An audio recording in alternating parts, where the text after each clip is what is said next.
so let's talk about pauses today. I'm going to give you some basic approaches to how to deal with two different kinds of pausing sort of situations.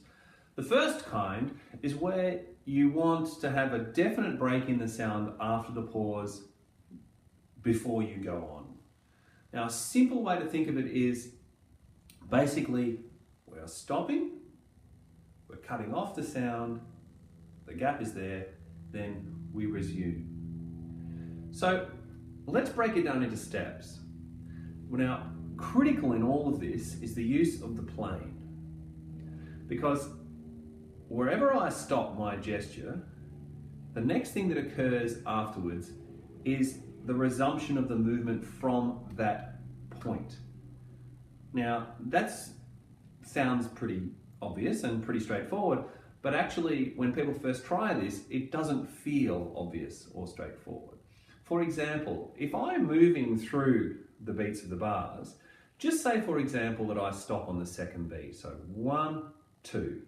So I've stopped in this position here where the second beat would have fallen. Now, when most people go to resume the movement, they immediately just go over to 3.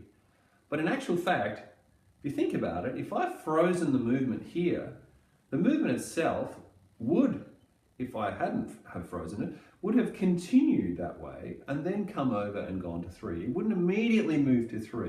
It would actually finish the movement, then move its way over to 3. So 1, 2, its continuation is 3, 4. So if I'm pausing on 2 and then I do my cutoff, the next movement we have to be careful not to just go suddenly 3, because it doesn't give anyone time to prepare for the resumption of the music starting from the third beat. Okay, so just having given that little introduction, now we'll move into this way of dealing with pauses. So, okay, the basic principle is I stop at the beat point of whatever beat I've got the pause on. I then do the cutoff. Now the cutoff itself is really critical. Cutoffs are something that can be done really badly. And what I mean by that is if we do them in a way that's too sudden for the musicians to really take in, to understand where you want the sound to end, then we're going to get a ragged result.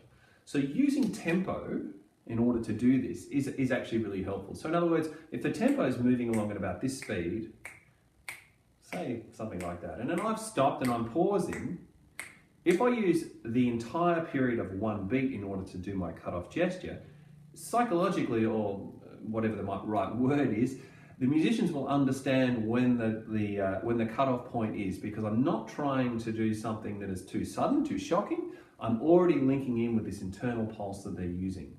So for example, if I'm going along 1, 2, 3, 4, and I stop, there's still this going on some level. Then my cutoff itself, if I lock in with that, it takes about that long, about the space of a beat. Whereas if I'm moving along, for example, and I stop, and then I just suddenly go like this, the result will sound a bit like that looks. So let's practice that again. So 1, 2, 3, 4, pause, cut off. Does that make sense? So I'm taking the time of a whole beat in order to do the cutoff. Now, after the cutoff is done, we have the gap in sound that we're after, then we resume the movement towards the next beat. Now, in the case of where I am now, which is stopping at 1, the next beat would have been moving across to 2. It wouldn't just immediately go to 2, but like I said before, we would resume from the point at which I've now frozen the beat. I will continue from that point over to the next beat. So the way I would typically conduct, if you look at what I'm doing here at the bottom of 1, I tend to turn here and then move that direction. So that's where I would recommence. So I've stopped, I've done my cutoff, I've taken a whole beat to do it, and then it's across to 2 to pick up the sound. And it is a kind of picking up a sound. I'm taking something and moving it across from that point to start the music. Now, okay, so that's on beat 1, but let's see what would happen if I did it on beat 2. So I've gone 1, 2, done my cutoff, and then the gesture, as it would have done if it was unfrozen, would continue this way, so I will continue that way. Across to 3, 4, 1, 2, 3. Let me practice that again, or let's have a look at that again. So 1, 2, cut off, 3, 4, 1, 2. What about if it's frozen, or what about, sorry, if we pause on 3? So here I go, 1, 2, 3, cut off, 4, 1, 2, 3. Now that's an important one to practice, because if we stop on 3 and then we just go 4, no one will catch it. So once again, the movement is frozen and we continue as though it was unfrozen, which means continuing out that way, because that's what I would have done if I'd been moving through it. You can see what I mean. 1, 2, out there. Righto, so here we go. Freeze it at the point of the beat point on the plane. 3, cut off, 4. 1. It's as though I'm accommodating not only the preparation for the next beat, but a kind of breath in order to initiate the next beat. 3, 4, 1, 2, 3, cut off, 4, 1, 2, 3. I hope that makes sense. So that's a kind of pause where we've used the cutoff to break the sound, to give it a gap.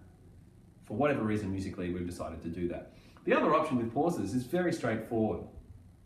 It's literally just to make the cutoff, if you like, by going on. So in other words, the gap will be smaller, it won't be such a clearly defined moment of stop and start. For example, here I'm going to do it now on beat 1, so I stop on beat 1, then I just resume. 2, 3, 4, 1, 2, 3, 4, 1, 2, 3, 4, 1, resume. 2, 3, 4. Now let me do that on beat 2. 3, 4, 1, 2. 3, 4, 1, 2. 3, 4. Now let's do it on beat 3. 3, 4, 1, 2, 3. 4, 1, 2, 3. Now let's do it on beat 4. 1, 2, 3, stop. 1, 2, 3, 4. 1, 2, 3, 4.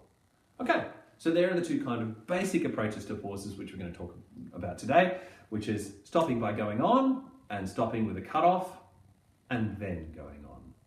Remembering in both instances that preparing the beat after the pause is important, because people have got to be able to see clearly when to resume, and we use the gesture which we talked about, which was to continue the movement from the point at which you had frozen the beat. In other words, where you'd landed on the beat point of whatever beat it was, to then be able to move from that point to take a whole beat to do it, to then bring in, the next beat clearly. I hope that made sense, and I hope it works for you.